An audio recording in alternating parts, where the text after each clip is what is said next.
मी अश्विनी तुम्हा सगळ्यांचं अगदी मनापासून स्वागत करते आजच्या या नवीन व्हिडिओमध्ये। तर आज आहे मनूचा बर्थडे, तिचा फर्स्ट बर्थडे। तर त्यासाठी सगळ्यात आधी आम्हाला मंदिरात जायचं आहे। संध्याकाळी आम्ही तिचा जो बर्थडे आहे तो घरीच करणार आहे। तर डेकोरेशन बाहेरून सांगितलंय, केकचं म्हणजे तेही फायनल झालंय, फक्त राहिलंय स्वयंपाकाचं म्हणजे रात्रीच्या जेवणाचं। तर तो मी घरीच करणार आहे आणि काय करणार आहे हे मी करतानाच दाखवेल। तर आत्ता सगळ्यात आधी आम्हाला देवळात जायचं आहे, काही भाजीपाला घेऊन यायचं आहे। भाजीपाला यासाठी आणायचा की तो संध्याकाळसाठी गरजेचा आहे आणि ज्या काही इतर छोट्या मोठ्या गोष्टी राहिल्या असतील त्या, बाकी सगळ्या गोष्टी तर ऑलरेडी झालेल्या आहेत, म्हणजे सगळ्याच झाल्यात। जवळपास 80% सगळी कामं झाली, 20% राहिली तर ती आज करून घेऊयात। आणि आज मला रिलॅक्स वाटतं की मला डेकोरेशन करायचं नाही आहे, नाहीतर माझा ना तो सगळ्यात मोठा टास्क असतो। एकतर जेवायचंही बघा, रात्रीचं काय करायचं ते, त्यात डेकोरेशनही पाहत, तर त्यामुळे ना मी थोडीशी फ्रस्ट्रेट झालेली असते। पण आज मला डेकोरेशन नाही आहे, त्यामुळे मला इतकं रिलीफ वाटतंय ना, मी काय सांगू। तर चलो सगळ्यात आधी मंदिरात जाऊयात आणि त्यापुढे पाहूयात काय काय होतं। आम्ही आवरले मस्तपैकी सगळ्यांनी शान शान। आणि कुठे चाललोय? मंदिरात। हो, आणि आज काय ग? तुझ्याचा बर्थडे। हो ना, तू विश केलं का तिला? हां, सकाळ सकाळच केलं। हो का, काय बोललीस बरं? Happy birthday.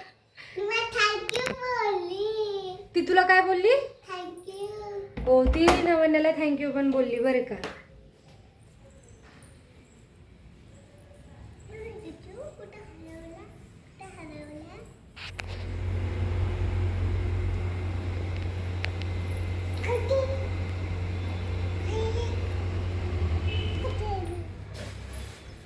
तर दर्शनही झालं छानपैकी आणि भाजीपालाही घेऊन आले।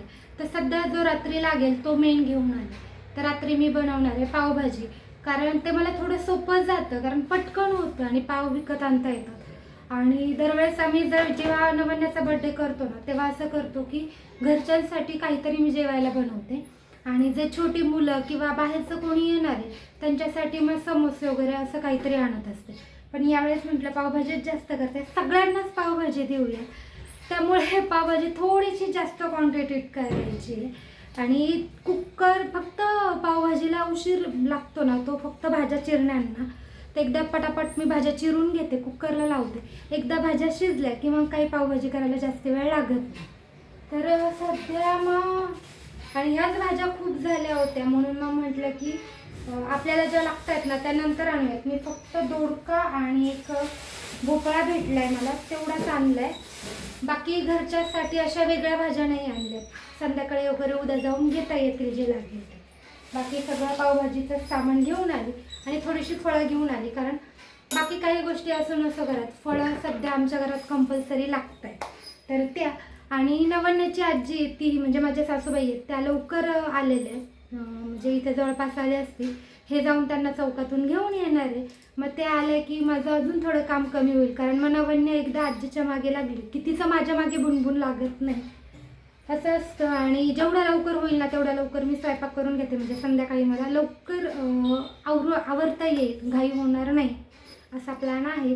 आता व्हिडिओ कितपत शूट करता येईल हे काही माहिती नाही, पण मी बाकीची कामं करून घेते, कारण मला आता दुपारचं जेवणही बनवायचं आहे, भाकरी आणि बघते काहीतरी भाजी, त्यानंतर संध्याकाळच्या जेवणाचीही तयारी करायची। त्यामुळे वेळ जास्ती लागणार आहे आणि प्रत्येक वेळेस शूट करणं थोडंसं अवघड होतं, कारण दरवेळेस कॅमेरा लावा, तो सेटअप करा, थोडंसं शूट करा। तर जिथे आपलं काम 10 मिनिटात होणार आहे ना, तिथे 20-25 मिनटं लागतात, किंवा जास्तीत जास्त 15-20 मिनटं तर लागतात, कारण प्रत्येक गोष्ट नीट येते का, जमते का, नाही जमली तर पुन्हा करा, याला खूप वेळ लागतं। आणि हेच कारण आहे की माझ्याच्यानी हे अगदी रोज किंवा सातत्य यात राहत नाही।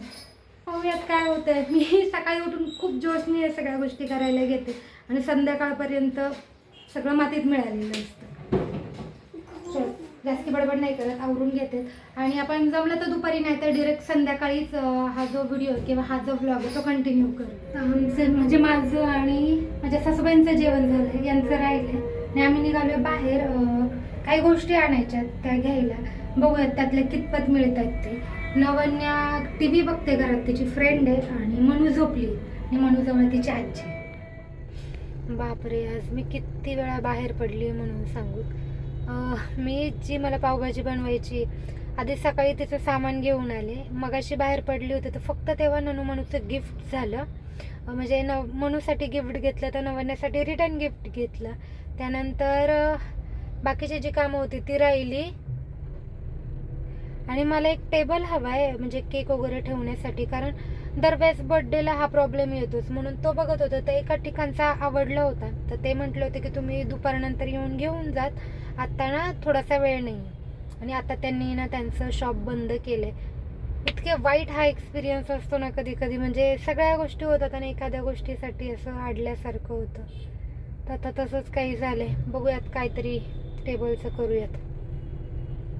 आणि आता जाताना केक घेऊन जायचं. आणि यांना ना मला टी शर्ट घ्यायचं होतं एक, कारण मी नवन्या आणि मनू आमच्या तिघांसाठी तर जे कपडे आहेत ते आधीच आम्ही घेतले होते. यांच्यासाठी यांनी काही घेतलं नव्हतं. हा नाही करता करता मग आज एक टी शर्ट घेतला, पण तो ज्या कलरच्या आमच्या तिघींचा आहेत त्या कलरमध्ये नाही भेटला आहे.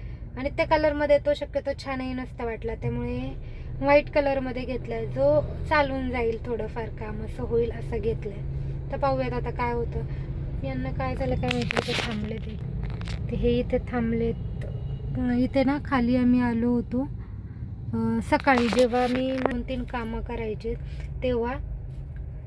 तर ते मालक नव्हते, म्हणजे जे ओनर आहेत ते नव्हते, जे कामगार होते दोघंच होते. तर त्यांचा मागे काहीतरी लोड होता म्हणून ते तेव्हा बोलले होते की 4-5 वाजता यात. आणि आता तर शॉप पूर्णच त्यांनी क्लोज केले. काय माहिती, यांनी कोणाला तरी बोलवलंय वाटतं. पाहूयात काय होतंय. आणि माझ्या डोळ्यावरनं खूप असं ऊन येतंय आणि हे बंद केलं की अंधार पडतोय. तर जाताना केक घेऊन जायचं आहे. आणि माझी जी भाजी बनवायची पावभाजी ती तर अगदी स्टेप बाय स्टेपच बनते. म्हणजे सकाळी भाजीपाला घेऊन आले, त्यानंतर दुसऱ्या वेळेस बाहेर गेले तेव्हा काही नव्हतं केलं, नंतर तिकडून आले ते कट वगैरे केलं, शिजवले, अर्धा मसाला परतवलाय आणि आता गेल्यावर बाकीचं करायचं. तर माझी पावभाजी अगदी निवांत होते. आणि आता ना पाय पण दुखायला लागलेत, खूप धावपळ चालू आहे आणि मजा पण येते, कारण सगळ्या गोष्टी मनासारख्या होत आहेत. थोड्याशा नाही झाल्या तर मी आज ॲडजस्ट करेल असं मला वाटतंय, कारण माझा मूड आज खरंच खूप छान आहे. तर पाहूयात टेबलचं काय होतं. त्यानंतर घरी जाते आणि बाकीच्या गोष्टी आवरून घेते आणि आता डिरेक्ट संध्याकाळीच भेटेल. आणि हो, 6:15 वाजेपर्यंत माझी जी बड्डेची तयारी ती पूर्ण झाली होती. फक्त एक गोष्ट मला जमली नाही, ती म्हणजे व्हिडिओ शूट करणं. मी कशी काय विसरले माहिती नाही.